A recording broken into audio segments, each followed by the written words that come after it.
Heritage સિટીનું ગૌરવ તો મળ્યું, પણ વારસાની જાળવણીમાં તંત્ર ઊણું ઉતર્યું હોય તેમ લાગે. શહેરનું ઐતિહાસિક નજરાણું ગણાતા કેલિકો ડોમની મરામત છેલ્લા 6 વર્ષથી ચાલી રહી છે, છતાં હજુ સુધી તેનું લોકાર્પણ થઈ શક્યું નથી. વર્ષ 2020માં શરૂ થયેલું કેલિકો ડોમનું રિસ્ટોરેશન કામ કોન્ટ્રાક્ટર અને કન્સલ્ટન્ટ વચ્ચેની ખેંચતાણમાં અટવાયું છે.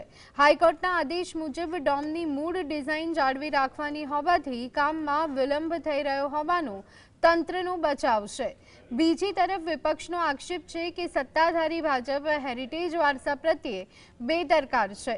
જો કે અધિકારીઓ હવે ડિઝાઇનર અને કોન્ટ્રાક્ટર સાથે બેઠક કરી ટૂંક સમયમાં કામ પૂર્ણ કરવાની ખાતરી આપી રહ્યા છે.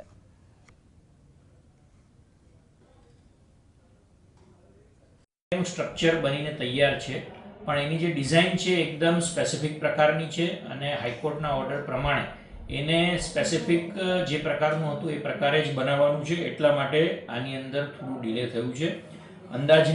અંદાજિત લગભગ 2 કરોડથી પણ વધુના ખર્ચે આ ટેન્ડરની કિંમત છે.